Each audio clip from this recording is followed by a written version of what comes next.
তো পেন টুলের পরে আমাদের যেটা আসে সেটা হচ্ছে কার্ভেচার টুল। কার্ভেচার টুল দিয়ে আসার পরে আমরা যদি দেখি কার্ভেচার টুলটা মানে এটা খুব ইম্পর্টেন্ট কোনো টুল না, তবে জাস্ট আপনাদেরকে দেখানোর জন্য দেখিয়ে দেওয়া, কারণ আমি যেহেতু সিরিয়ালে সবগুলো দেখাচ্ছি তো এটাও দেখাই। এখানে দেখেন একটা পয়েন্ট দিলাম, সেকেন্ড পয়েন্টটা দেওয়ার পরে ওখানে কিন্তু কিছু বসতেছে না। হ্যাঁ, মাউসে ছেড়ে দিলে দেখেন এটা ব্লু দাগটা শো করতেছে যে এটা এইভাবে হবে, ওভাবে হবে। ঠিক আছে, তা আমার মনে করেন আমি এটা পছন্দ হলো, এটা নিলাম। এখন এখানে আমি এন্ড করে দেব। এখন হচ্ছে এইভাবে, মানে এইটা না ডিফিকাল্ট একটা জিনিস, কিন্তু কিছু করার নেই। মানে কার্ভেচার টুল এমনই, এটা হচ্ছে আপনার পেন টুলের মতো স্মুথ এবং পারফেক্ট শেপ দিবে না। এটা হচ্ছে আপনি যখন অ্যাবস্ট্রাক্ট টাইপের কোনো ড্রয়িং করবেন তখন এটা আপনার হেল্প হবে।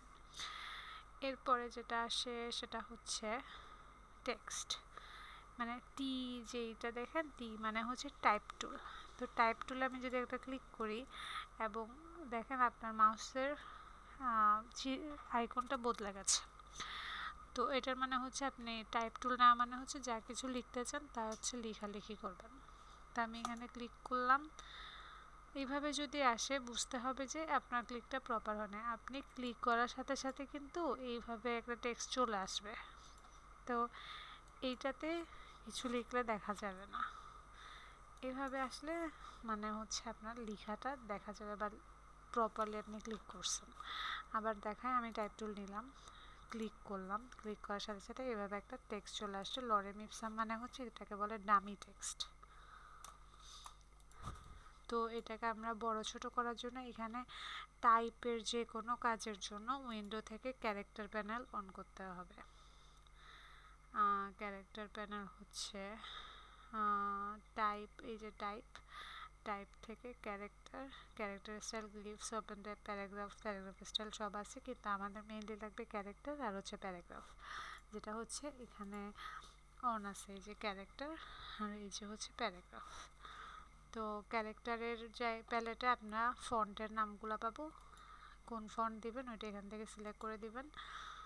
এইখান থেকে বড় ছোট করা যাবে, মাউসকে স্ক্রল করলেও হয়।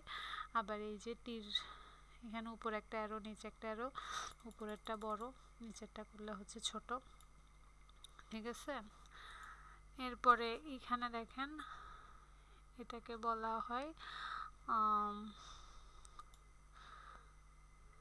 এটা একটা নাম আছে, কার্নিং মেবি, আমার সঠিক নামটা মনে পড়তেছে না।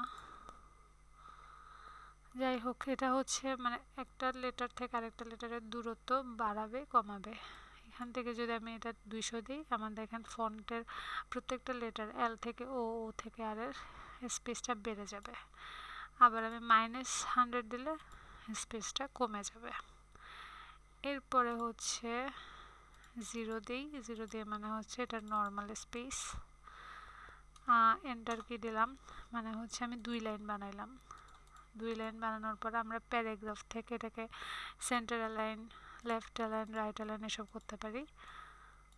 এরপরে এই যে এইখানে ক্যারেক্টার প্যালেটের এই যে জিনিসটা আছে না, এখান থেকে হচ্ছে আমরা লাইন স্পেসিং বাড়াইতে কমাইতে পারবো। তো এখান থেকে লাইনটা বাড়বে কমবে। এটা আপনি চাইলে এখান থেকে অটো দিলে হচ্ছে যে ফন্টে যে অটো জিনিসটা আছে ওই স্পেসিং সেট করা, সেটা ডিফল্ট স্পেসিং। আর আপনি চাইলে আপনার ইচ্ছা মতো বাড়াইতে পারবেন, কমাইতে পারবেন। তো এই ছিল টাইপ টুল নিয়ে কথাবার্তা। টাইপ টুল নিয়ে আরেকটা কথা হচ্ছে, আমি একটা ক্লিক করলে তো এইভাবে একটা লাইন আসে, কিন্তু যদি আমি একটা বক্স ড্র করি তাহলে কিন্তু অনেকগুলো লেখা আসবে। তা এই বক্স ড্র করতে হবে যখন আপনি কখনো প্যারাগ্রাফ লিখবেন। ঠিক আছে, এরপরে হচ্ছে লাইন সেগমেন্ট টুল।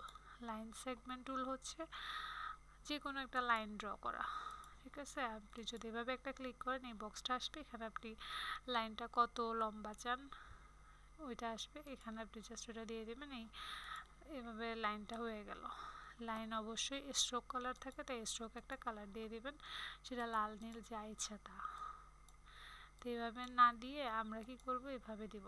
লাইন টুল নেওয়ার পরে এখানে একটা ক্লিক, জাস্ট যেভাবে আপনি লাইনটা ড্র করতে চান ওভাবে করে হচ্ছে যে লাইনটাকে এই যে ব্লু প্রিভিউ দেখে দেখে আপনি দিবেন। শিফট ধরে যদি করেন এটা একদম বরাবর সোজা হবে।